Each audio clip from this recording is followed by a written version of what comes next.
श्री गोवर्धन नाथ की जय। श्री बाल कृष्ण लाल की जय। श्री श्याम सुंदर श्री यमुने महारानी की जय। श्री वल्लभाधीश की जय। श्री गोसाई जी परम दयाल की जय। श्री गुरुदेव की जय।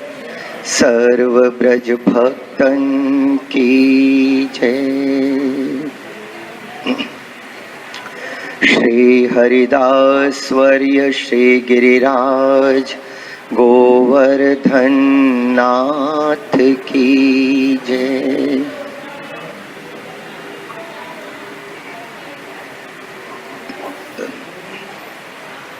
सर्वोत्तम जी का 30वां श्लोक, तीसरे श्लोक का 30वें श्लोक का 5वां नाम, 95वां नाम। अपन श्री महाप्रभु जी की कृपा से मैंने 95 नाम का स्मरण अपन कर रहे हैं। 95वां नाम है चतुर्वर्ग विशारद। श्रीमद आचार्य चरण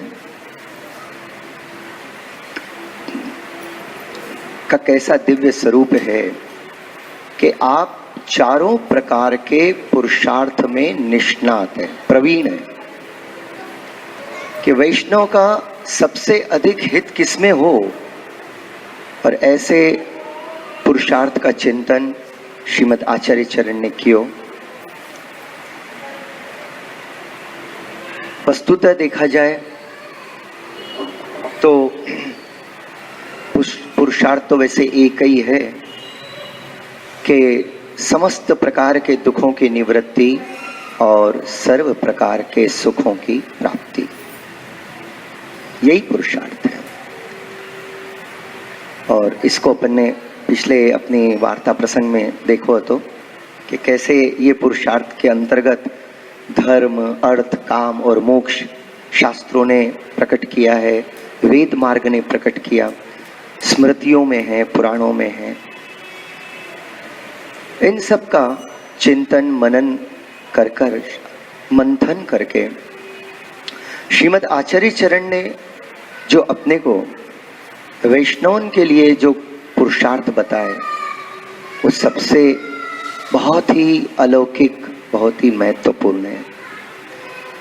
और ये पुरुषार्थ महाप्रभु जी ने चतुश्लोकी ग्रंथ में प्रकट किए हैं। और ये चतुश्लोकी ग्रंथ जैसे राणा व्यास जी के लिए प्रकट हुआ, ये अपन अपने पिछले प्रसंग में स्मरण किए थे। श्रीमद आचार्य चरण वैष्णव का धर्म क्या, वैष्णव का अर्थ क्या, अर्थ माने धन, वैष्णव की कामना, काम क्या है, और वैष्णव का मोक्ष क्या। वैष्णव के लिए वास्तव में धर्म, अर्थ, काम और मोक्ष जो श्रीमद आचार्य चरण ने बताए हैं, वो सब शास्त्रों में सर्वोपरि है, ऐसा अलौकिक बताया। ये भी देखा अपन ने, महाप्रभु जी ने सबसे पहले धर्म की बात बताई कि पुष्टि मार्गीय वैष्णव का धर्म क्या। श्रीमद आचार्य चरण एक ही बात की आज्ञा करते हैं, सर्वदा सर्वभावेन भजनियो प्रजाधिपः स्वस्यायमेव धर्मो हि नान्यः क्वापि कदाचन। कि वैष्णव के लिए किसी भी समय, कोई भी काल में, सर्वत्र कहीं पर भी अगर उसका स्वधर्म है तो केवल एक ही है, स्वधर्म एक है। बाकी बहुत से धर्म हो सकते हैं, लेकिन उसका जो अपना धर्म, अपने आत्म कल्याण के लिए जो उसका स्वधर्म है, विविध मार्गों में विविध प्रकार के स्वधर्म हैं। पर महाप्रभु जी ने आज्ञा करी कि वास्तव में वैष्णव का, एक ब्रह्म संबंधी वैष्णव का, पुष्टि मार्गीय वैष्णव का स्वधर्म है कि हमेशा सर्वदा सर्व भाव सो श्री कृष्ण की, ब्रज के अधिपति माने भगवान श्री कृष्ण की सेवा करनी। इस संदर्भ में अपन ने 3 दिन पहले या 3-4 दिन पहले अपनी पिछली वार्ता में अपन ने देखा था कि सेवा संबंधी बातों में महाप्रभु जी ने 3-4 बातों की विशेषता बताई। एक तो सर्वदा, दूसरा सर्वात्म भाव, और तीसरा स्नेह पूर्वक और ठाकुर जी को अपना सर्वस्व मानना। ये पुष्टि मार्गीय वैष्णव का स्वधर्म है। और ऐसे मानकर सर्वदा माने क्या? सर्वदा माने हमेशा, एक दिन किए 2 दिन नहीं किए ऐसे नहीं। महाप्रभु जी कहते हैं, महाप्रभु जी ने समय बंधारण नहीं किया। एक खास बात देखो, महाप्रभु जी कहते हैं सर्वदा, रोज करो। लेकिन ये नहीं कहा कि 5 मिनट करो या 5 घंटे करो। भगवत स्मरण के लिए भी आप यही आज्ञा करते कि नित्य करो और सतत करो। वहां तो आपने ऐसी आज्ञा करी, नित्य के साथ सतत लगाओ। लेकिन सेवा के विषय में महाप्रभु जी इतना कहते हैं सर्वदा। सर्वदा माने नित्य, रोज। अब कितनी कर रहे हैं? 5 मिनट की सेवा भी सेवा है। अतुल प्रताप तनक तुलसी दल, मानत सेवा भारी। कोई अगर जाकर 2 तुलसी के दल भी लाकर अगर सेवा जो कर रहे हैं उनके पास रख दियो, और वो 5-6 घंटा सेवा कर रहे हैं, और ये केवल 2 तुलसी के दल लाकर वहां पर सेवा में अर्पण कियो, तो भी ठाकुर जी उसकी सेवा को पूर्ण रूप से मान रहे हैं। सेवा को मान रहे। ठाकुर जी कभी ये नहीं देखते कि सेवा ये कितनी देर कर रहा है कितनी ज्यादा कर रहा है, ये नहीं देखते हैं। लेकिन सेवा कैसे कर रहा है ये जरूर देखते हैं। तो सेवा कैसे करनी चाहिए, आगे की बात आती है। सेवा सर्वभाव से, सर्वदा सर्वभावेन। और सर्वभावेन का ही दूसरा अर्थ है कि सर्वात्म भाव। सर्वात्म भाव का मतलब होता है कि अपनी समस्त इंद्रियां प्रभु में लगी रहे। जब अपन सेवा करें तो उस समय अपनी 10 इंद्रियां, 5 कर्मेंद्रिय, 5 ज्ञानेंद्रिय और एक अपना मन प्रभु के स्वरूप में ही लगा रहे, और प्रभु के ही स्वरूप सुख का अपना चिंतन चलते रहे, प्रभु के स्वरूपानंद का दर्शन करते रहे, मुख से प्रभु के गुण गाते रहे, कान से जो अपन गुण गा रहे हैं वो स्वयं श्रवण करें, या बीच बीच में प्रभु कभी अपने से मधुर वचन करें तो उसके लिए भी कान अपने सावधान रहे। और प्रभु के लिए जो माला जी आदि सिद्ध होती है तो वो माला जी से जो दिव्य सुगंध निकल रही है, और प्रभु के सेवा में अपन जो हाथ को सोंधा लगाकर जो ठाकुर जी के श्रीअंग पे और वस्त्रन पे लगावे तो वाकई सुगंध जो अपनी नाक में जाए, ये सब अपनी इंद्रियों का सर्वात्म भाव से प्रभु के अंदर विनियोग है। हाथ को आदत पड़ गई। देखो कोई काम करने में क्या होता है, पहले पहले अपने को नहीं आता है, लेकिन बाद में जब थोड़े दिन करना चालू कर देते ना तो प्रैक्टिस मेक्स मैन परफेक्ट। जिस काम को भी करते हैं परफेक्ट हो जाते हैं, पहले पहले नहीं आता। तो ऐसे ही सेवा में भी पहले पहले बहुत संकोच रहता है, और थोड़ा ध्यान भी देते हैं, पूछते भी हैं बड़े से कि क्या करना चाहिए, कैसे करना चाहिए, आप बताओ। बड़े दीनता, सच्ची दीनता रहती है उस टाइम पर कि नहीं हमको तो कुछ नहीं आता, आप बताओ ना क्या करना, ऐसा। और इस तरह दीनता पूर्वक सेवा करते करते करते करते बड़े प्रेम से वो प्रभु के सेवा के अंदर अपना मन लगा लेते हैं। तो शुरुआत में तो प्रभु में ध्यान रहता है, पर ये जो थोड़े परफेक्शन आ जाए ना, तब ये बात का ध्यान रखना जरूरी है कि उस समय अपना मन, सेवा तो चल रहा है, हाथ में श्रृंगार चल रहा है, श्रृंगार की आदत है उस समय, क्योंकि श्रृंगार करना आ गया, अपने को मालूम है श्रृंगार निकाल लियो अपन ने। अब ठाकुर जी को पहली माला धराई, दूसरी धराई, तीसरी धराई, और इतने में किसी ने बाहर से आवाज दी, अरे भैया वो आयो है। तो अपन श्रृंगार करते करते बोले अच्छा उसके बोलो जरा ठहरो, मैं अभी आया, 2 मिनट में आया, और ठाकुर जी को श्रृंगार छोड़े और बाहर गए। कान कहाँ गए? बाहर गए। तो उस समय कान में लौकिक शब्द आए ना, लौकिक शब्द। बस मैं एक उदाहरण देके आपको बताया, सेवा करोड़ों अश्वमेध यज्ञ से बढ़कर है, सेवा का एक क्षण। अरे श्री ब्रह्मा जी ने कहा 3 बार पूरे वेदों का पूर्ण रूप से अवगाहन कर आपने कहा कि जितने भी धर्म हैं वो सब प्रभु के चरण कमल तक ले जाते हैं, अगर ले जाएं तो ही सार्थक है। और आखिरी में आपने कहा मैं तो इस निर्णय पे पहुंचा हूं कि येन केन प्रकारेण, अगर भगवान श्री कृष्ण में अपना प्रेम होता है तो अपना सारा धर्म सफल है, और अगर श्री कृष्ण में प्रेम नहीं होता है तो फिर वृथा बोझ, फिर बता कितने ही कार्य करो, अपन धर्म के कितने ही कार्य करो, धर्म के कार्यों का फल, असली फल क्या है कि भगवान श्री कृष्ण के चरण कमल में अपनी सहज रति होनी, सहज प्रेम होना, ऐसा। पर महाप्रभु जी ने इसको डेफिनेशन के रूप में चतुश्लोकी में आज्ञा करी, 3-4 बात बता रहे हैं कि सेवा कैसे करनी, सेवा हमेशा करनी। पहला नियम तो ये कि सेवा रोज करो, हाँ जितना आपके पास समय हो सेवा रोज करें, पर सेवा रोज करें। दूसरी बात है कि सर्वात्म भाव से करें, माने अपनी समस्त इंद्रियों और मन बुद्धि समेत प्रभु में लगा देना। अरे भाई अभी आधा घंटा 1 घंटा ठाकुर जी के सामने बैठे, फिर ये दिन 24 घंटे के बाद आने वाला है, और न जाने फिर क्या हो जाता है दिन भर में और रात में, कुछ पता नहीं कल अपन सेवा में सन्मुख हो पाएंगे कि नहीं हो पाएंगे, फिर ये दिन कब मिलेगो। तो ऐसे इस कार्य को, माने इस अलौकिक कार्य को सबसे सर्वोपरि मानकर एक भी क्षण जो अपना सेवा के अंदर बीतता है वो करोड़ों गुना श्रेष्ठ हो जाता है। जैसे 3 बार प्रभु का नाम लिया, शंकर जी ने पार्वती जी से कहा कि कृष्ण कृष्णेति कृष्णेति प्रप्यहम वक्षति कलौ नित्यम तस्य भवेत पुण्यम कोटि तीर्थ समुद्भवम। जो 3 बार भी श्री कृष्ण शरणम मम, श्री कृष्ण शरणम मम, श्री कृष्ण शरणम मम, या श्री कृष्णाय नमः, श्री कृष्णाय नमः, श्री कृष्णाय नमः, ऐसे कहकर प्रभु का याद करता है।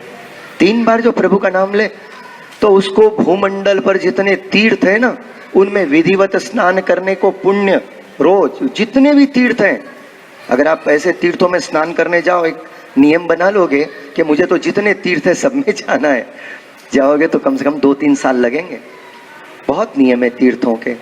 पर ऐसे विधिवत स्नान करने को फल घर में बैठे आपको हो जाए, 1 लोटे पानी में 1 लोटा जल लिया, समझे, और प्रमुख तीर्थों को याद किया, गंगे च यमुने च गोदावरी सरस्वती नर्मदे सिंधु कावेरी जलेस्मिन सन्निधिम कुरु। हे गंगा जी, हे यमुना जी, हे गोदावरी सरस्वती नर्मदा सिंधु कावेरी, आप सभी अलौकिक प्रभु के कृपा पात्र हो, और मैं आपको याद करता हूं, आप कृपा करके इस जल में पधारो। और उसके बाद श्री कृष्ण वल्लभे देवी यमुने पाप हारिणीम सेवायै स्नातुम इच्छामि जलेस्मिन सन्निधिम कुरु। श्री कृष्णाय नमः, श्री कृष्णाय नमः, श्री कृष्णाय नमः। इतनो जो कियो, शास्त्र कह रहा है, शिव जी कह रहे हैं, परम भगवतीय वैष्णव शिव जी कह रहे हैं, उसको भूमंडल पर जितने भी तीर्थ हैं उनमें स्नान करने का पुण्य, और पूरे माने कई अनंत दिव्य यज्ञों के फल उसको प्राप्त होते हैं। भगवान कृष्ण की सेवा और भगवान कृष्ण के स्मरण से बढ़कर कोई धर्म ही नहीं है। सब धर्मों का सार है कि भगवान श्री कृष्ण के चरण कमल में अनन्य प्रेम का होना, और स्थिर प्रेम का होना, सुदृढ़ प्रेम का होना। वो बड़े सौभाग्यशाली होते हैं जिनका ऐसा मन हो जाता है भक्त महाप्रभु जी की कृपा से। तो महाप्रभु जी ने ऐसी सेवा, इतनी अनमोल और अलौकिक सेवा के कुछ सावधानियां बताई। दूसरी बात अपन ने देखी कि समस्त इंद्रियां और मन बुद्धि सब प्रभु की सेवा में, ठाकुर जी की सेवा में रहनी चाहिए। और तीसरी बात महाप्रभु जी ने जो सर्वोपरि बात बताई है, महाप्रभु जी कहते हैं कि भक्ति कहते ही उसको है। भक्ति की परिभाषा क्या है कि भज और क्तिन, ये 2 शब्दों से भक्ति बनी है, समझे, 2 शब्दों से भक्ति है। भज माने सेवा करना, और जो अपने जो क्तिन बोलकर ये जो शब्द आता है ना आगे, उसका मतलब है प्रेम से करना। क्रिया, सेवा की आदत है, क्रिया करते हैं, वो सेवा नहीं मानते ठाकुर जी। जो प्रेम से करोगे वो सेवा है। प्रेम से करना तो सेवा, ठाकुर जी को लगता है मेरी सेवा हो रही है। अब उसमें कुछ भी करो, भले एक फूल ला के रखो, भले एक तुलसी दल आप ले आओ, पर ठाकुर जी आपकी सेवा परिपूर्ण करके मानेंगे।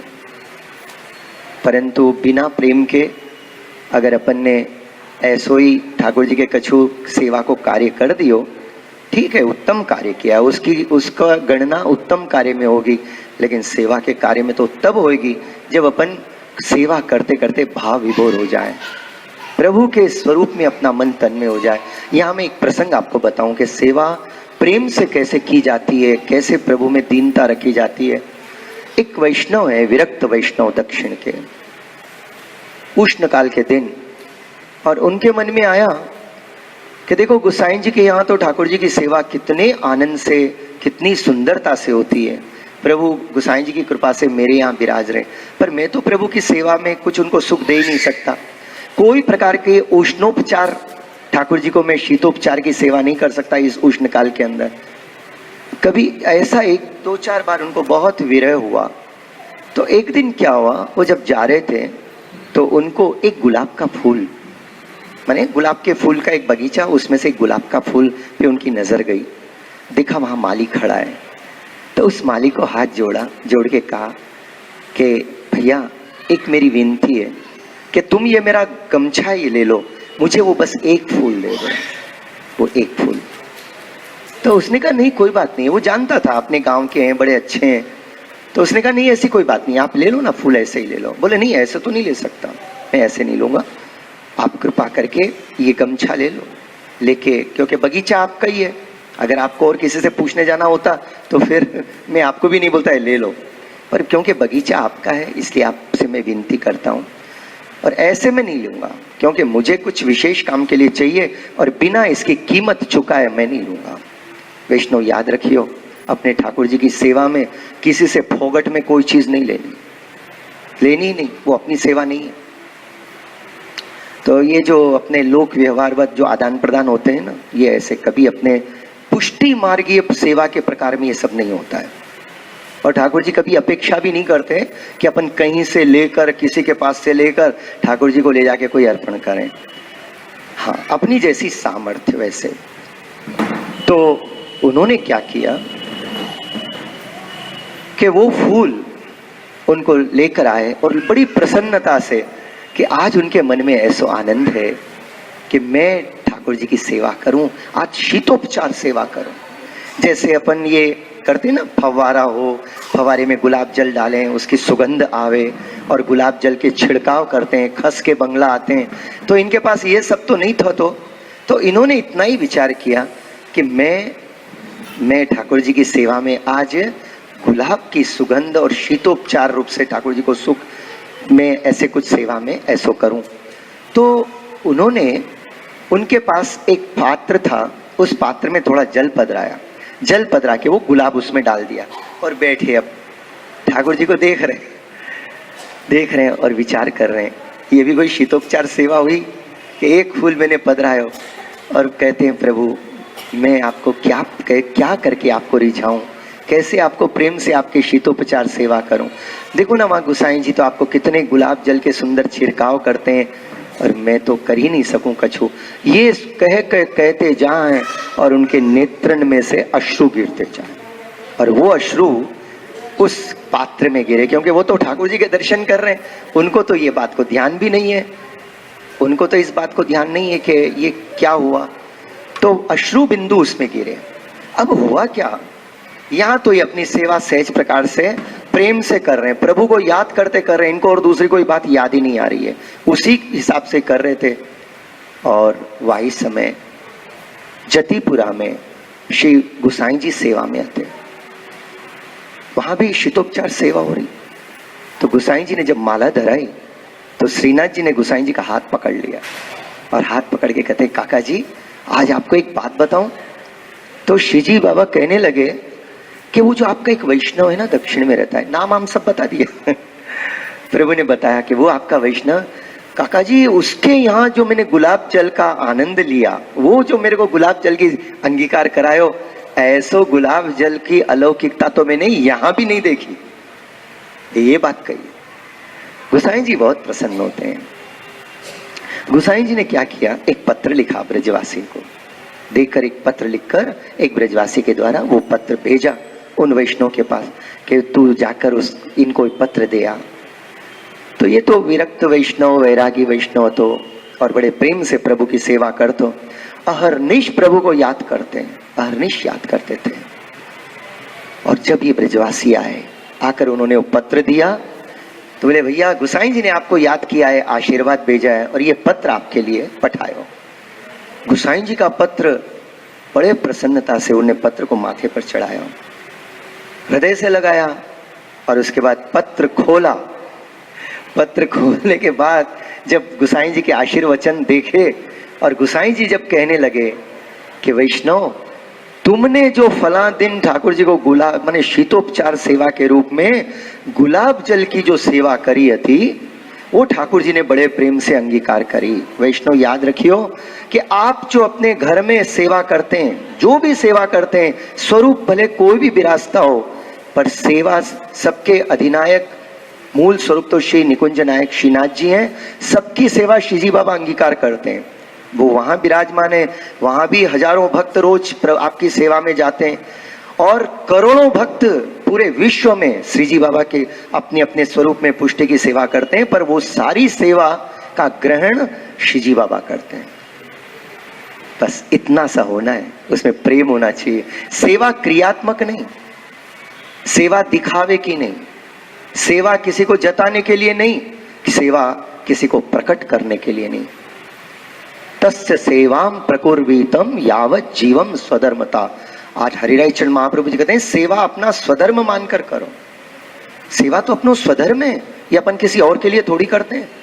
अपने प्राण जीवन धन श्री सर्वस्व श्री कृष्ण प्रसन्न होए या के लिए सेवा करना, उनको प्रसन्नता प्राप्त हो बस। और अपनी सेवा से अपने ठाकुर जी प्रसन्न है। ठाकुर जी कभी ये नहीं देखते ये मेरे को कम कियो या ज्यादा कियो, ठाकुर जी तो यही देखते हैं ये मेरे लिए कुछ कर रहा है बस। तो ऐसे गुसाई जी का ये पत्र पर जब उस वैष्णव ने पढ़ा, अब तो उसके तो जीवन में परम बसंत की बहार आई। और वो बहार रंगों के द्वारा तो नहीं, पर प्रेम के अश्रु के द्वारा प्रकट हुई। वो पूरा पत्र अश्रु से भीज गया। गुसाई जी ने आखिरी में लिखा था कि तुमने गुलाब जल कैसे तैयार किया, कैसे तैयार किया, वो विधि हमको लिख के भेजो। मैंने अन्य वैष्णव को खबर पड़े या के लिए गुसाई जी ठाकुर जी को साक्षात स्वरूप है। गुसाई जी की कृपा से ही माने ऐसी प्रेम भरी सेवा करी, पर उनकी प्रेम की सेवा को ठाकुर जी ने अंगीकार किया। ये गुसाई जी की कृपा से सबको खबर पड़ी। तो आपने ऐसे वैष्णव को प्रेरणा मिले या के लिए ये बात कही, और तब वो वैष्णव बड़े प्रेम से और दीनता से, देखिए कृपानाथ मैं क्या शीतोपचार सेवा करूं, मैं क्या तो गुलाब जल तैयार करूंगा। कृपानाथ बस पूरी बात बताई कि एक दिन मेरे को ऐसो मन में आयो तो वो गुलाब को फूल मैं वहां से लेके आयो, पर कृपानाथ मुझे तो आपकी याद आ रही थी और मुझे लग रहा था क्या इस फूल से, इस फूल को जल में पधराने से क्या मेरे ठाकुर जी को कुछ थोड़ा सुख मिलेगा, इस उष्ण काल में थोड़ा सुख मिलेगा। हे प्रभु मैं क्या करूं, मैं इससे ज्यादा कुछ आपके लिए कर नहीं सकता। करने की बहुत इच्छा है लेकिन कर नहीं सकते। जितना है उतना प्रेम से किया, प्रभु को मैं मन रख के किया, ठाकुर जी ने अंगीकार किया। और ये बात जब पत्र वापस आया तो गुसाई जी सब वैष्णव बैठे हुए थे, तब उन्होंने कहा कि ठाकुर जी की सेवा ऐसे प्रीति पूर्वक करनी चाहिए जैसे वो दक्षिण के वैष्णव ने करी। तो ऐसे तो गुसाई जी को बताना था, देखो ठाकुर जी ने साक्षात इसको अंगीकार किया है। इसी तरह जब भी सेवा के कोई भी कार्य में, देखो सेवा के 3 प्रमुख अंग होते हैं, हाँ? भोग, राग और श्रृंगार, ये 3 है। भोग माने विविध प्रकार की सामग्री प्रेम पूर्वक करके ठाकुर जी को धरानो, और राग माने कीर्तन, और तीसरा श्रृंगार, ठाकुर जी का श्रृंगार। श्रृंगार का स्थान तीसरा है, सामग्री का स्थान पहला है। बच्चों को खाने पीने का बहुत शौक रहता है, प्रियजन को, और आपके घर पे कोई आए उनका आप बहुत प्रेम से कुछ उनका सत्कार करना चाहते हो, तो क्या करोगे? खाली देखते रहोगे ऐसे, बस आए बहुत अच्छा हुआ, ऐसे देखते ही रहोगे, या तुरंत दौड़ के जाकर सुंदर सा गुलाब का जल का, माने गुलाब के, अभी तो उष्णकाल है ना, दोपहर में 2, 2:30, 3 बजे आपके कोई प्रियजन आ गए तो आप दौड़ के जाओगे, अरे बैठो आप, और बैठकर तुरंत अंदर जाकर आपके पास जो भी ठाकुर जी ने अरोगे हो, हाँ, सुंदर गुलाब जल को शरबत या खस को शरबत कुछ भी आप ले आओगे, बादाम की ठंडी लाओगे, और पहले तो वैष्णव को या जो आपके प्रियजन है दोगे, पहले अपन खिलाने का ही सोचते हैं अतिथि को। सबसे उसके भी पहले ये जो जिह्वा है ना, उसके द्वारा मधुर वचन से स्वागत करते हैं कि अरे आप आए, बहुत प्रसन्नता हुई। तो पहले अपने शब्दों से वो प्रसन्न होता है, प्रसन्न हो जाते हैं वो। और उसके बाद सेकंड चीज नंबर लगता है कि अपन उनको बिठा के कुछ ले आते हैं। ऐसे ही सामग्री से प्रभु बहुत प्रसन्न होते हैं। और ये सामग्री तो अपन ने देखा, यज्ञ भोक्ता इसके पहले के 2 नामों में आया, यज्ञ भोक्ता और यज्ञ करता। काफी 3 दिन तक ये नाम का दर्शन किया था, कैसा अलौकिक यज्ञ किया है। और मैंने आपको इस संदर्भ में कहा था कि वैष्णव जो नित्य घर में सेवा करते हैं वो भी महान करोड़ों गुना ऊंचा यज्ञ, आधि दैविक यज्ञ है, जिसकी बराबरी अश्वमेघ और यज्ञ और रासु यज्ञ भी नहीं कर सकते। उससे बड़ा यज्ञ वैष्णव रोज अपने घर में करते हैं। ऐसा अलौकिक है। साक्षात प्रभु हंसते हंसते अपने सुंदर चारों मुखारविंद में जो वैष्णव सामग्री अर्पण करते हैं उसको आरोपते। वैष्णव की धरी भई सामग्री महाप्रभु जी के सेवकन, वैष्णव माने महाप्रभु जी के चरण कमल को सेवक, अनन्य भाव से रहने वालों, तो बाकी सामग्री ठाकुर जी बड़े प्रेम से आरोके। तो देखो सामग्री का नंबर पहला है सेवा में। सामग्री हो ही नहीं और ठाकुर जी के सामने बैठ जाए और खूब कीर्तन ही करते रहे, ठीक है। अपने प्रभु तो हर बात में आनंद में, क्योंकि प्रभु भूखे ऐसे थोड़ी रहेंगे। आपके भाव में अगर लगता है प्रभु भूखे तो प्रभु भूख जताएंगे अपनी, और नहीं आपको लगता है आपको कहाँ भूख लगती है, आप तो सारे जगत का पोषण करते हो, ठाकुर जी बोले बैठी रहे। फिर ठाकुर जी भी अपनो प्रेम नहीं बताए। पर आपको लगता है मेरा लालन तो रात भर सो रहे थे, भूखे हो गए, जल्दी से समय पे मैं मंगला भोग धरूं, और तुरंत अपन कहते हैं अरे जा जल्दी से तैयार कर, ठाकुर जी को दूध तैयार कर। तो इसमें क्या है, प्रभु के प्रति अपना प्रेम झलक रहा है। प्रेम ऐसे ही होता है, वो प्रेम के कोई अलग से विशेष प्रकार नहीं होते। हर बात स्नेह से कि हमारे प्रिय की याद करते हुए उनको सुख होए। तो इस तरह सेवा में तीसरा लक्षण है प्रेम। और सेवा के जो 3 अंग हैं उसमें पहला नंबर आता है सामग्री का, दूसरा नंबर आता है राग माने कीर्तन का। राग मतलब ये तो आप बहुत अच्छी तरह से समझ गए कि ठाकुर जी ने जो भी वीणा अपने को दी है अपने कंठ से गाना है, अपने कंठ से गाओ, प्रेम से गाओ। कीर्तन गाओ तो प्रेम से गाओ, सामग्री करो तो प्रेम से करो, स्मरण करो प्रेम से करो, और ठाकुर जी का श्रृंगार करें, वो तो साक्षात सुख है। प्रभु के निकट बैठे हैं, प्रभु अपने पास हैं, और प्रभु के जो दिव्य ब्रज भक्तों के स्वामी जी के आदि के स्वरूप हैं, वो असली अपन प्रभु का श्रृंगार कर रहे हैं। देखो गुंजा माला होती है ना, गुंजा माला आप तो जानो कि गुंजा माला धराने के बाद ही श्रृंगार पूर्ण मानते हैं ठाकुर जी। और अगर कुछ नहीं धराया, खाली गुंजा माला धरा दी तो भी पूर्ण मानते हैं। और पूरे श्रृंगार के हीरा मोती माणक पन्ना के आवरण धरा दिए लेकिन गुंजा माला नहीं धराई तो ठाकुर जी को लगता है आज श्रृंगार अधूरा रहा। अब ये गुंजा माला क्या है भाई? ये गुंजा माला जो होती है ना, ये चारों स्वामी जी का स्वरूप है गुंजा माला, इसीलिए ठाकुर जी को प्राण से बढ़ के प्रिय लगे। और जिसने कुछ नहीं खाली गुंजा माला भी धरा दी और एक मोर चंद्रिका धरा दी, मोर निष्काम भाव का प्रतीक है और गुंजा माला परम प्रेम के सागर का प्रतीक है। तो ऐसे जो धरा दियो और जो ठाकुर जी प्रसन्न हो जाएं, तो गुंजा माला जो है ना स्वामी, चारों स्वामी जी का स्वरूप है। आप देखिए गुंजा के दर्शन करो, जो अपन अभी तो श्वेत गुंजा आती है, पर अगर लाल गुंजा के आप दर्शन करो, बच्चों को सहज रहने दो, नहीं नो मने ज्यादा कंट्रोल नहीं, उनकी सहजता में ही प्रभु के दर्शन हुए। आप अपना मन लगाओ, बच्चों से ऐसे मत कहो, ऐसे मत करो, ऐसे मत करो, बैठने दो, जैसा खेलने दो। हाँ, वो कितनी सहजता से कर रहे हैं हर कार्य को। अपने को भी सेवा इतनी से वो सिखा रहे हैं अपने को कि सेवा ऐसी सहजता से करो। बच्चों अरे ऐसे मत करो, वैसे, ये सब बड़ों के लिए है। अपना माथा 10 तरफ जाता है, इसलिए अपने को कंट्रोल करना है। बच्चे तो भगवान के स्वरूप हैं, वो तो जो करते हैं प्रभु प्रसन्न रहते हैं। तो भगवान ज्यादा से ज्यादा समय अपने ग्वाल बालों के साथ ही रहते हैं, खेलते रहते हैं उनके साथ। ये सब प्रभु के प्यारे हैं। हाँ? मुझे तो आनंद आ रहा है और मैं तो सोच रहा हूँ कि ये बच्चे कितने सौभाग्यशाली हैं कि ऐसी शांति से बैठे हैं कि बड़े बार बैठेंगे तो भी 4 बार पाँव ऊपर नीचे कर लेंगे। धन्य है, महाप्रभु जी की कृपा है।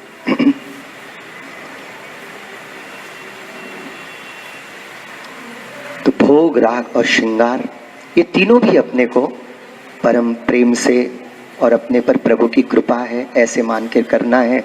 श्रृंगार के अंतर्गत जैसे मैंने आपको बताया कि गुंजा माला चारों स्वामी जी का स्वरूप है। तो देखिए, गुंजा के दर्शन करो, गुंजा माला के दर्शन करो। पहली बात ये है कि पहले समय में, आजकल तो गुंजा माला हो सकता है कि सूत के धागे में या प्लास्टिक के धागे में भी कर देते हैं, लेकिन पहले जो गुंजा होती थी केसरी रंग के सूत के धागा में पिरोई जाती थी। पहले तो केसरी रंग को धागो होता तो समझे पहले। और ये है स्वामी जी राधा जी का स्वरूप।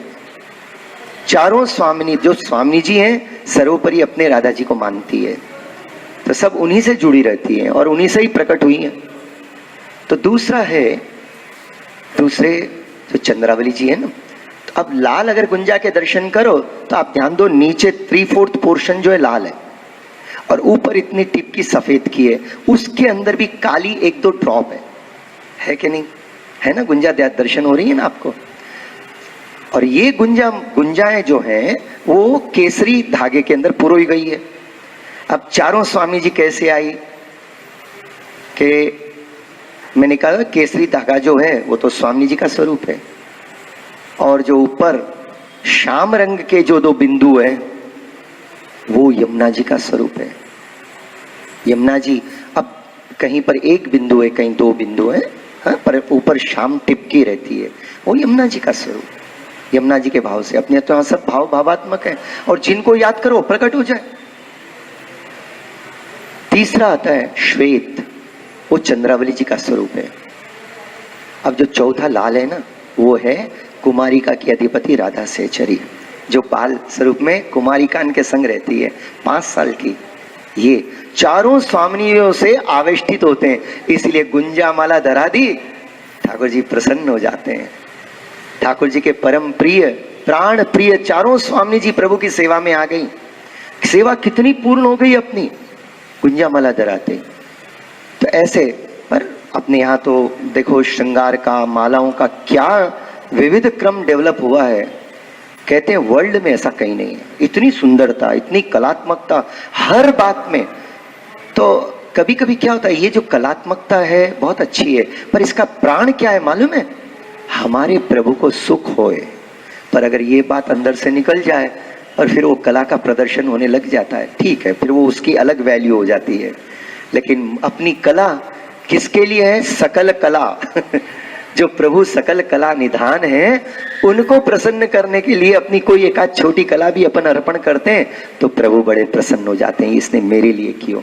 तो देखो विष्णु, यहाँ अपन महाप्रभु जी ने अपनो पहलो धर्म बतायो कि सेवा सर्वदा करनी। प्रत्येक वैष्णव मात्र को धर्म यही है, मुख्य धर्म यही है, सर्वदा सर्वभावेन भजनियो व्रजाधिप, ठाकुर जी की सेवा करनी, ये धर्म। बात चल रही है चतुर पुरुषार्थों की, है ना। तो 4 पुरुषार्थों में पहला हुआ धर्म, और वैष्णव का धर्म क्या?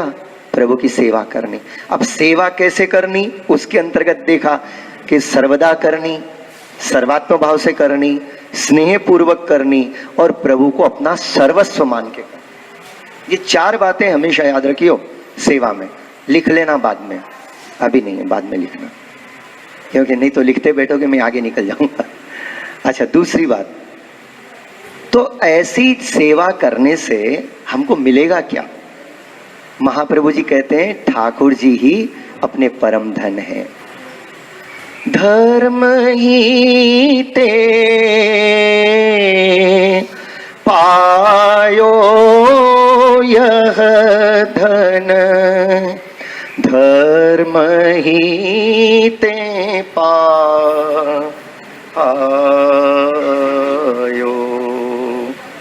धर्म ही ते पायो यह धन,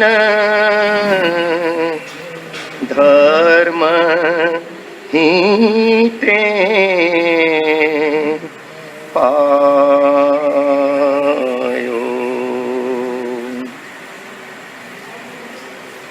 नीके राख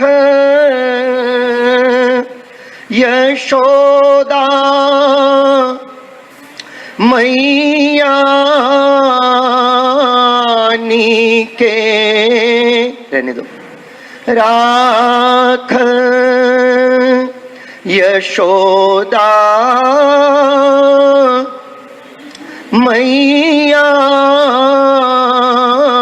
नारायण घर आयो,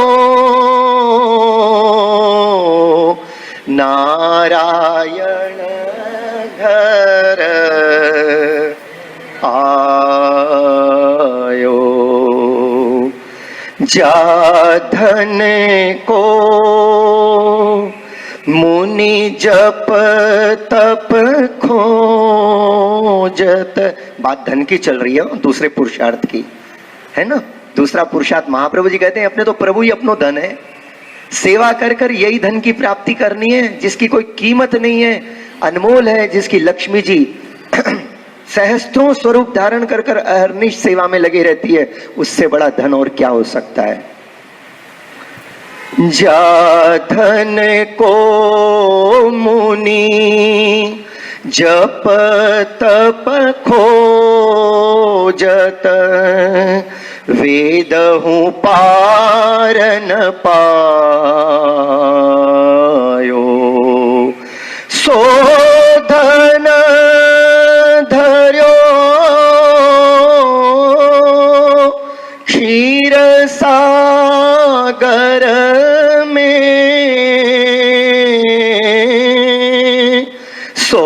धन धर्यो क्षीर सागर में, ब्रह्मा जाय जगायो,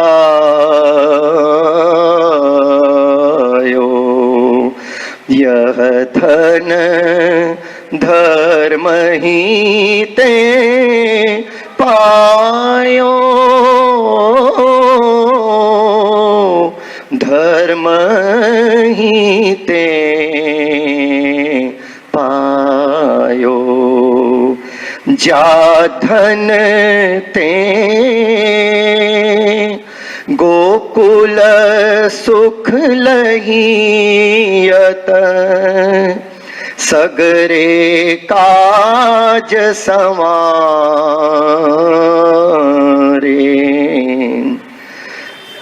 सगरे काज संवारे, शोधन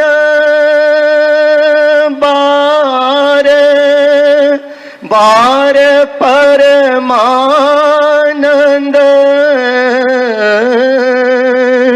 शोधन बार बार परमानंद, परमानंद और अंतर विचारे,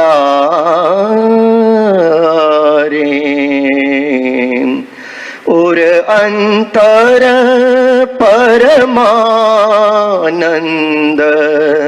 विचारे, यह धन धर्म ही ते पायो, यह धन धर्म ही ते पायो। अलौकिक धन की बात चल रही है। श्री गोसाई जी अलौकिक पुष्टि मार्गीय पुरुषार्थ, दूसरे पुरुषार्थ कहते हैं कि वैष्णव का पुरुषार्थ क्या है, अर्थ क्या है, तो कहते हैं साक्षात ब्रज के अधिपति, जो ब्रज में प्रकट हुए, जो यशोदा जी के आंगन में खेलते, यशोदा जी की गोदी में खेलते, जानीत परम तत्वम श्री यशोदोत्संग लालितम। अरे ये दिखने में इतनो है, कभी कभी यशोदा जी ऐसी बाल लीला करते हैं। प्रभु बाल लीला में तो प्रभु तो नटवर है ना, इसलिए हर लीला इतनी एक्सपर्ट, हर लीला करने में इतने प्रभु प्रवीण हैं कि जब प्रभु बाल लीला करें तो नंदराई जी को आंगन, जो कनक भवन जैसो आंगन है, तो उसमें एक देहरी है छोटी सी, इतनी सी। अब प्रभु 4-6 महीने के, 4-5 महीने की बाल लीला कर रहे हैं। तो प्रभु ने बड़ा प्रयास कर कर, अब माँ और माँ भी देख रही हैं, सब ब्रजभक्त देख रहे हैं, प्रभु क्या कर रहे हैं, प्रभा बड़ा प्रयास कर कर एक चरण अपनो बाहर धरे और खुश हो गए। वाह, बहुत बड़ो। और सचमुच बालक ऐसे ही धरे ना, वो ऐसे देखता है, जो सामने घिरे रहते हैं ना उनको देखता है। हो सकता है some psychology, something is going on in the mind. बच्चे को भी लगता है, वो अपन करते हैं उसको रेस्पॉन्स देता है वो। तो प्रभु का एक चरण बाहर। अब ठाकुर जी ने, मैया बड़ी प्रसन्न हो गई, मेरो लाला तो घुटरन चलते चलते अब तो आगे बढ़ रहे हो है, दहरीज को आज ने उल्लंघन कर लियो। अब इतने में क्या हुआ कि ठाकुर जी देखें, अब दूसरा जो चरण है ना पीछे का, वो चरण प्रभु को अब आगे धरना है, तो प्रभु आगे बढ़े और बाहर जाए, तो उसके लिए दूसरा चरण बाहर धरना है। अब प्रभु बाहर बाहर प्रयास करें, लेकिन वो चरण वो देहली को नहीं उलांग सकते हैं। बार बार प्रभु उलांघने का प्रयास करते हैं, प्रभु गिर जाते हैं। यशोदा मैया देखकर प्रसन्न हो जाती है। हा? अरे जो प्रभु सारे जगत को चलाते हैं, लेकिन प्रभु लीला करते हुए अपना एक चरण भी आगे नहीं रख सकते, इतने भक्तों के प्रेम के वश में। ऐसे प्रभु, जब प्रभु प्रकट हुए और प्रभु ने लीलाएं करनी प्रारंभ की, ब्रजवासी भूल गए कि कब किधर दिन होता था, किधर रात होती थी, कब क्या होता था, कुछ याद नहीं। बस 24 घंटे प्रभु ही प्रभु, आंखों में प्रभु, मुख में प्रभु, माने प्रभु का ही नाम, कान में प्रभु की लीला के गुणगान।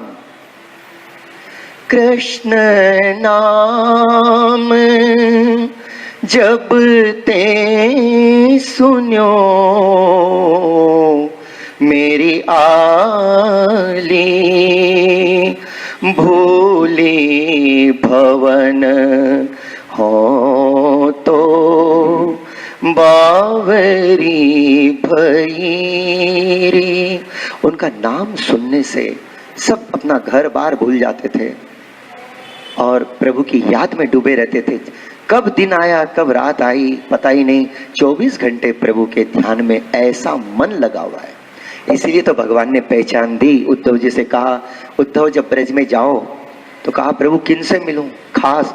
और भगवान ने कहा सब मेरे खास है, सभी मेरे प्रिय हैं। और परिचय दिया, और ऐसे नहीं कहा कि वो ऐसे होंगे, परिचय दिया। ता मन मनस कहा, उद्धव ब्रज में जो है उनका मन मुझ में लगा हुआ है। और ये पुष्टि मार्ग की भक्ति को प्रकार है कि कार्य नहीं बल्कि मन प्रभु में लगा रहना चाहिए। माने प्रत्येक कार्य करते हुए आपको आश्चर्य होगा ये जानकर, चतुश्लोकी टीका के अंदर ये बात आती है कि अपन देखो, अगर प्रभु की सेवा भी करें और मन बाहर है तो ठाकुर जी उसको सेवा को सेवा नहीं मान रहे हैं। लेकिन अगर अपन प्रभु अपने व्यावृत्ति का कार्य कर रहे हैं, व्यवहार का कार्य कर रहे हैं, बाहर का कार्य कर रहे हैं, लेकिन मन प्रभु में है, प्रभु को याद करते कर रहे हैं, तो ठाकुर जी अपने उस बाहर के कार्य को भी सेवा मानते हैं। क्यों? प्रभु मन में विराज रहे हैं। तो मन का बहुत महत्व है। मन को बाहर निकाल कर अपन बहुत कुछ सेवा करें तो भाई इसको हो सकता है कुछ फल हो, पर ठाकुर जी को उतनी प्रसन्नता नहीं है।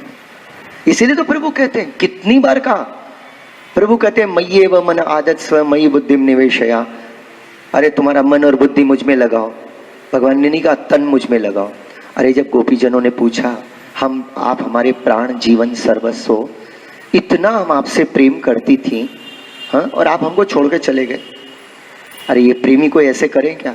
प्रभु आप तो जानते हो, आपसे बढ़कर हमको कोई प्रिय लगता ही नहीं, और हमने आपसे जो प्रेम किया तो समस्त प्रकार के संसार के विषयों का सम्यक प्रकार से त्याग करके आपके चरणों में आई, और ऐसे हमने आपसे प्रेम किया, और ऐसे हम प्रेमियों को आपने छोड़ दिया, प्रभु छोड़ के चले गए। ये गोपियों ने जब भगवान से संदेश कहलाया था तो भगवान इसका जवाब देते हैं। उद्धव जी पत्र लेके आए, भगवान क्या जवाब देते हैं? गोपियों, मैं जानता हूं कि मैं तुम सबका आंखों का ध्रुव तारा हूं। तुम मुझको संसार में सबसे ज्यादा अपने पति पुत्रों से, पूरे लोक व्यवहार से और परिवार से बढ़कर तुमने मुझे चाहा, तो मैं तो तुम्हारा ऋणी हूं। इसमें तो निस्संदेह ये बात है, मैं तुम्हारे ऋण से कभी उऋण नहीं हो सकता। तो तुम ये मत समझना कि मैंने तुमको छोड़ा है। पर गोपियों, मैं कुछ समय के लिए जो तुम्हारे नेत्रों से दूर हुआ हूं वो इसलिए कि तुम्हारा मन सदा मुझ में लगा रहे, क्योंकि प्रेमियों का मन जो दूर गए प्रियतम में जितना लगता है ना, पास रहे उसमें उतना नहीं लगता है। क्यों नलिन भाई? दूर, अरे घर में रहे ना तो जब देखे जब दिख जाए, लेकिन 2 दिन के लिए भी अगर बाहर जाएं, अब 2 दिन के लिए जाए तो बार बार 2 बार तो फोन करेंगे, हर घंटे में 2 बार हो। प्रेम की कोई अवस्था नहीं होती हो, प्रेम हृदय से किया जाता है। तो यही प्रेम जो अपना लोक में है वही प्रेम प्रभु में हो जाता है। तो अपना परम धन, सर्वोपरि धन अपने ठाकुर जी स्वयं ही अपने धन है। इसीलिए कहा यह धन धर्म ही ते पायो। तो पहलो धर्म क्या है? सर्वदा सर्वभावेन भजनियो व्रजाधिप। उससे क्या मिला अपने को? धन मिला। धर्म के पालन करने से धन मिला। धर्म पालन से अपने दुख की निवृत्ति होती है और सुख की प्राप्ति होती है। इसलिए धर्म धारण करना चाहिए। धर्म दिखाने के लिए नहीं करना है, धर्म अपने कल्याण के लिए करना है। तो ऐसे अपन अगर प्रेम पूर्वक ठाकुर जी की सेवा करें, ये प्रथम पुरुषार्थ जो अपन करें, तो अपने को दूसरा क्या प्राप्त होता है? अर्थ। अर्थ माने पुष्टि मार्ग में स्वयं प्रभु। प्रभु से बढ़कर कौन धन है?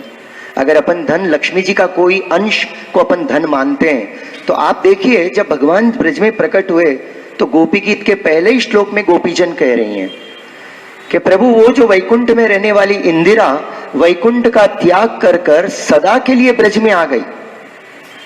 क्योंकि आप ब्रज में प्रकट हुए तो पहले प्रभु ब्रज को कोई नहीं जानता तो, पर जब से आप प्रकट हुए तब से ब्रज की महिमा हुई। नहीं तो ब्रज को कौन जानता तो? आपके चरणारविंद ब्रज में आए हैं, इसलिए आज ब्रज पूरे त्रिलोकी में सर्वोपरि हो गया है। और इसका कारण क्या है कि सर्वोपरि लक्ष्मी जी को सब लोग मानते हैं, और वो लक्ष्मी जी तो स्वयं प्रभु की सेवा करने के लिए सब वैकुंठ धाम को छोड़कर सदा के लिए ब्रज में बस गई। और यही बात गोपीजनों ने गोपी गीत के प्रथम श्लोक में कहा, जयति तेऽधिकं जन्मना ब्रज श्रयत इंदिरा शश्वदत्रयी दयितदृश्यताम् दीक्षुतावकास्त्वयि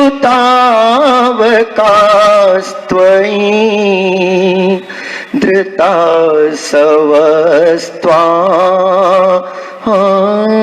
विचिन्वते।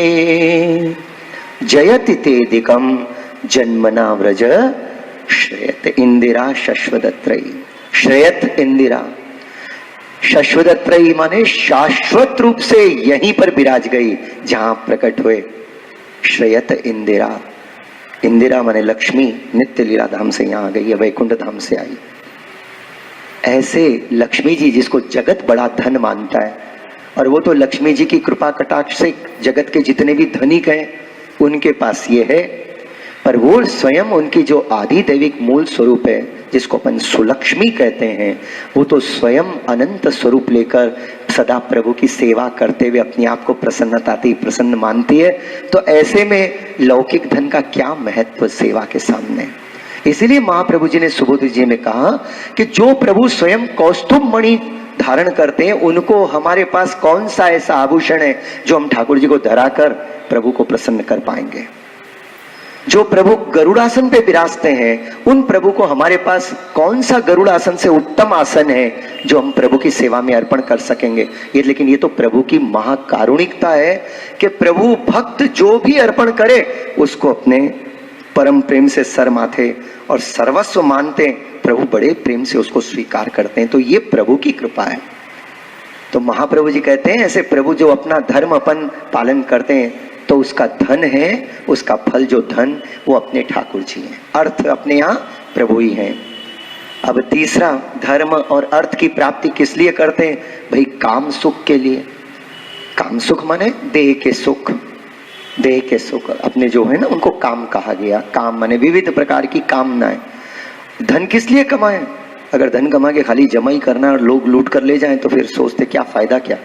लेकिन धन इसलिए कमाते हैं कि भाई इससे अपने लौकिक इच्छाएं पूरी हो, लौकिक कार्य पूरे होएं, मन को जो अच्छा लगे वो अपन करें, थोड़ा खाए पिए और मौज करें। आज की भाषा में ईट ड्रिंक एंड बी मेरी ये तो इसके लिए भी तो धन की जरूरत है। पर भाई ईट ड्रिंक और बी मेरी ये तो कुछ क्षणों के लिए होता है, कुछ क्षणों के लिए। हमेशा हृदय में आनंद विराजमान रहे तो ये सब धन से जो कार्य किए जाते हैं इससे तो आनंद मिलता नहीं, इनमें तो आनंद है ही नहीं। और फिर जैसे कि तैसे ही रात गई और बात गई फिर सवेरे अपने आप को अपन फकीरी समझे। तो धन ऐसा हो, सुख ऐसा हो कि मिलने के बाद कभी जाए नहीं। तो ये कामना वैष्णव का सबसे बड़ी कामना क्या है कि मेरे प्रभु सुखेन हमेशा मेरे घर में विराजे और मेरे हृदय में विराजे। अब महाप्रभु जी कहते हैं यदि श्री गोकुलाधीशो द्रत सर्वात्मना रदि ततः किम परम लौकिकम वैदिकम रति। अरे जिसने अपने प्रभु को ऐसे सेवा कर कर परम धन मानकर जिसने ठाकुर जी को अपने हृदय में बसा लिया और दिन रात उनको याद करते रहता है, तो अब कह रहे हैं कि अब वो वैष्णव से जैसे प्रश्न कर रहे हैं श्री महाप्रभु जी कि अब बताओ कि जिसने अपने हृदय में गोकुलाधीश प्रभु को धारण कर लिया है तो अब उसका लौकिक और वैदिक में अब कुछ बच गया क्या? मतलब लौकिक और वैदिक में अब इससे बढ़कर कुछ है ही नहीं जो इस वैष्णव को प्राप्त हुआ। तो वैष्णव की अलौकिक कामना कब पूर्ण होती है कि जब प्रभु ही उसको मिले, प्रभु की सेवा होती रहे, तभी उसकी अलौकिक काम पूर्ण होता है। तो वैष्णव का काम क्या है कि प्रेम पूर्वक इन नयनों से प्रभु को निहारना, ये काम है वैष्णव का। अब चौथा आया मोक्ष। मोक्ष जो है मुक्ति, तो महाप्रभु जी का स्पष्ट निर्णय है। लास्ट में कहते हैं महाप्रभु जी के स्मरणम भजनम चापी न त्याजमिति में मति। महाप्रभु जी कहते हैं मेरी दृष्टि में परम अलौकिक जो भजनानंद का दान करे ऐसा जो मोक्ष वो है क्या मालूम है कि प्रभु की सेवा और प्रभु का स्मरण, भले परोक्ष रूप से हो या अपरोक्ष रूप से हो। लेकिन वैष्णव जब ठाकुर जी की सेवा और स्मरण करते हैं और उस समय वो जीवन मुक्त हो जाते हैं, माने जीवन में रहने वाले दुखों से मुक्त हो जाते हैं और दुखों के सागर में रहते हुए भी वो तो कमल की तरह सुख के आनंद में डूबे रहते हैं। ये अलौकिक प्रकार का मोक्ष। ऐसा नहीं कि अपनी देह छूटे फिर कहीं कोई डिपार्टमेंट में अपन जाएं, वहां अपने को कोई लेके जाए, वहां कुछ प्राप्त हो, ये सब पुष्टि मार्गीय वैष्णव के लिए नहीं। वैष्णव तो यहाँ है जब तक, और यहाँ से जाएगा तो सीधो लीला में जाए। वहां ठाकुर जी उसको एक अलौकिक देह की सखी देते हैं, माने सखी देह प्रदान करते हैं। फिर वो सखी देह से स्वामी जी के चरणों में जाता है और प्रभु की सेवा में वहां भी चालू हो जाए। परंतु यहाँ का मोक्ष क्या, यहाँ का लौकिक मोक्ष क्या है कि अपन सोचते हैं ना दुखों की निवृत्ति हो, वैकुंठ की प्राप्ति हो, ये मर्यादा मार्ग ये मोक्ष हुआ। तो अपने यहाँ नित्य पुष्टि मार्ग में प्रभु की सेवा करते हुए जो ठाकुर जी की सेवा और स्मरण, यही पुष्टि मार्गीय वैष्णव का मोक्ष है जो रोज प्राप्त करता है वो। अब देखो धर्म अर्थ काम और मोक्ष अपने क्या हुए, महाप्रभु जी कहते हैं ठाकुर जी को ही साधो, ठाकुर जी को ही प्राप्त करनो। अपनो तो धर्म भी वही, अपनो अर्थ भी प्रभु, अपनी कामना भी प्रभु में और अपना मोक्ष भी प्रभु है। ऐसी बात अपने को श्री आचार्य चरण ने बताई कि अपना वैष्णव का अलौकिक जो ये पुरुषार्थ है, चतुर्वर्ग हैं, ये अलौकिक जो पुरुषार्थ वो अपने लिए ठाकुर जी हैं और अपने तो ठाकुर जी को आश्रय करनो। और ऐसे अलौकिक ये बात जगत में और कोई नहीं बताई है, किसी ने नहीं बताई है। तो महाप्रभु, इसलिए गोसाई जी कहते हैं कि महाप्रभु जी चतुर्वर्ग विशारद है। ऐसे महाप्रभु जी जो चतुर्वर्ग विशारद हैं, तो ऐसे महाप्रभु जी के चरणों में अपन प्रेम से वंदन कर कर ये जो अपना 95वां नाम चल रहा था उसको अपन पहले तो नाम को भी वंदन करें, नाम में विराजमान स्वरूप को वंदन करें, फिर इस नाम रूपी अलौकिक रत्न को अपने हृदय में बहुत सावधानी से पधरा ले अपने सर्वोत्तम जी की माला में।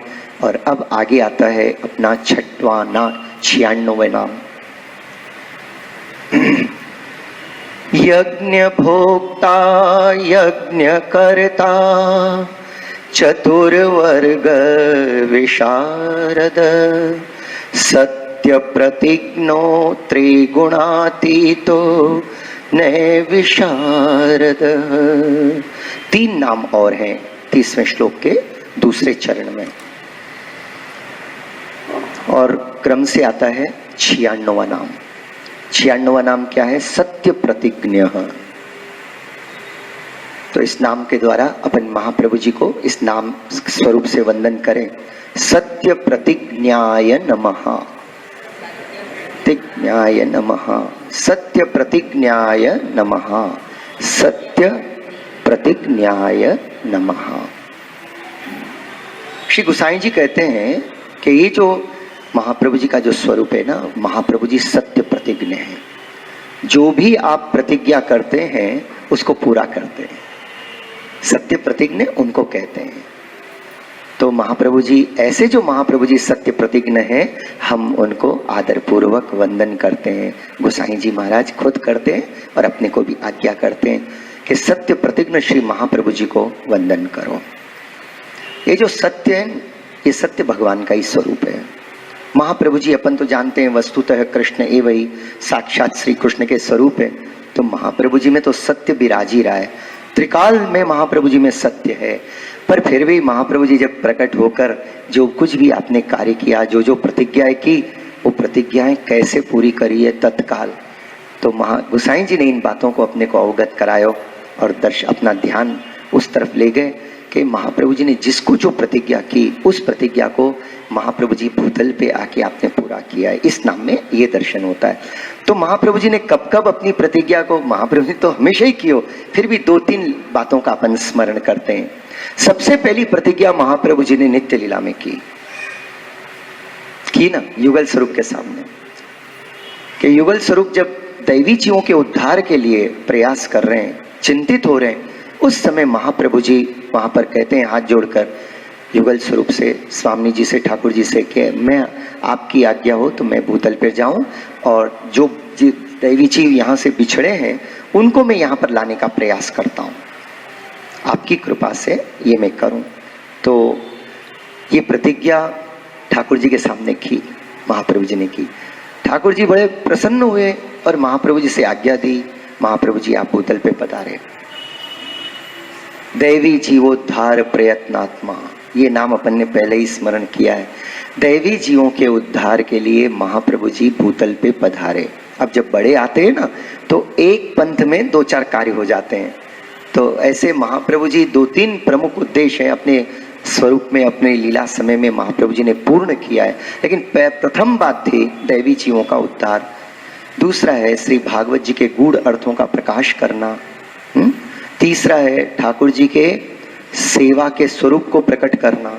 ऐसे 3-4 प्रमुख बातें थी जो श्री महाप्रभु जी ने की है भूतल पर आए के।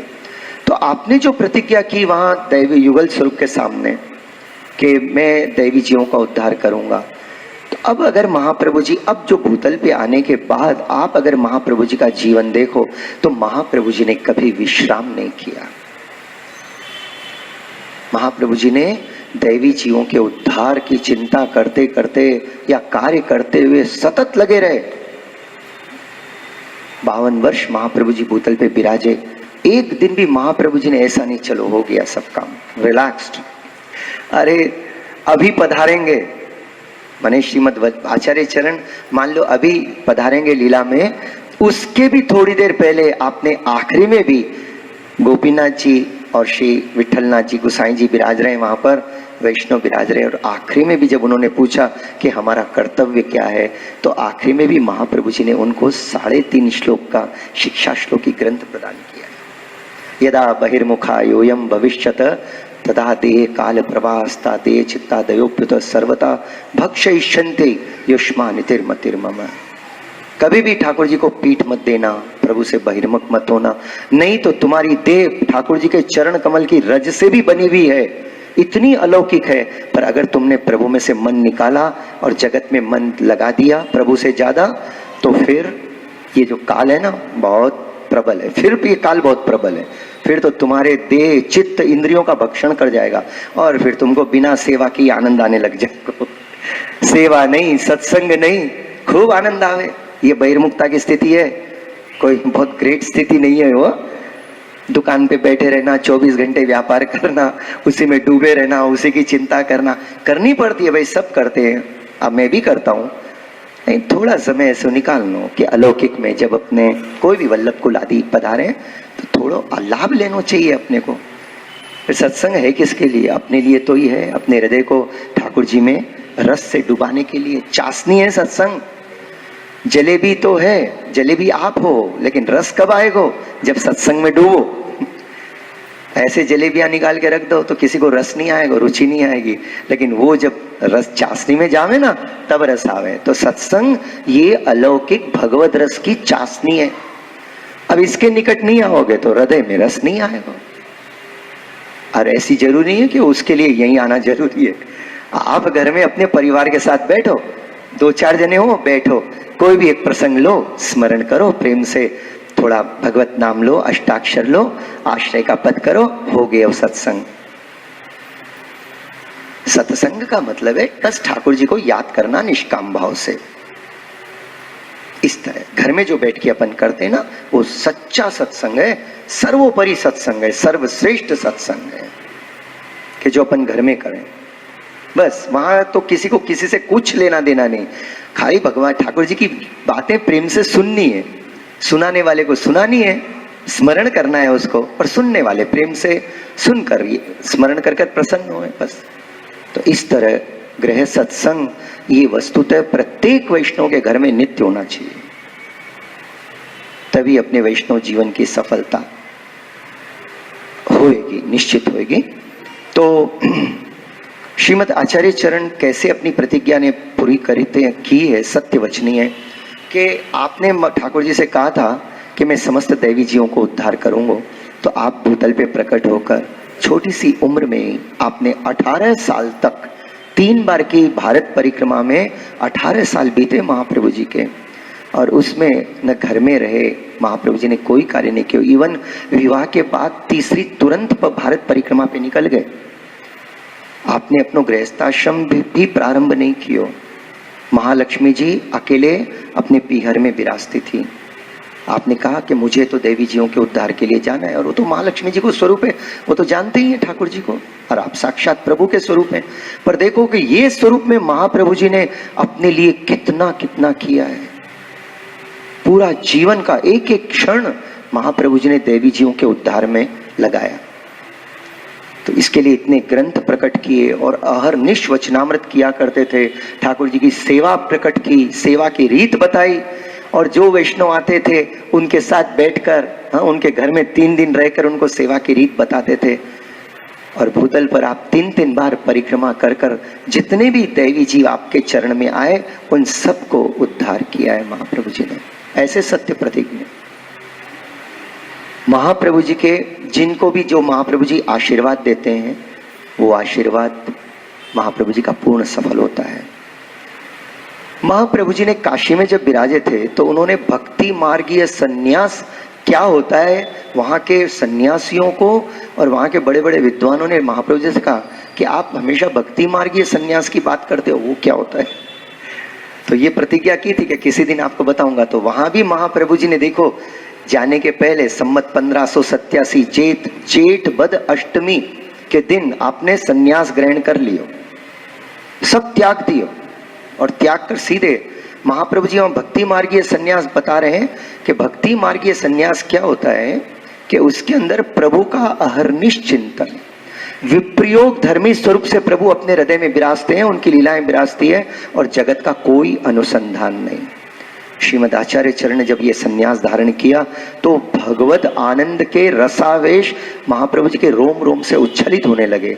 ऐसा अलौकिक भक्ति मार्गीय सन्यास होता है जो महाप्रभु जी ने अपने जीवन काल में ग्रहण किया।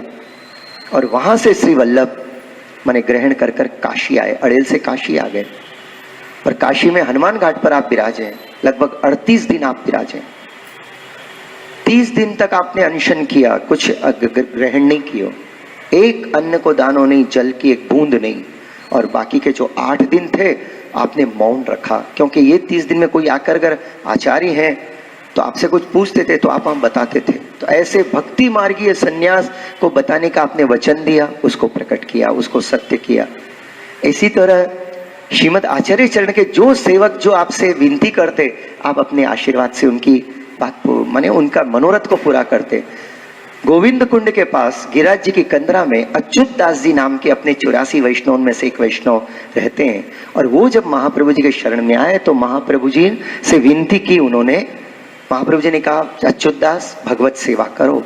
तो अच्युत दास जी ने कहा कृपानाथ, मैं तो बस आपके चरण कमल को ही चिंतन करूं और आपकी कृपा से मानसी सेवा सिद्ध हो जाए।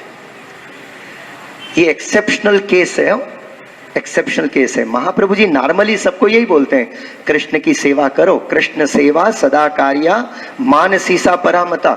महाप्रभु जी ऐसे हरेक को आंखों पर जल लगाकर और माथे पर हाथ धर के जा मानसी सिद्ध हो जाएगी, तो फिर कोई सेवा ही नहीं करतो, कृष्ण की कौन सुख दे तो भाई।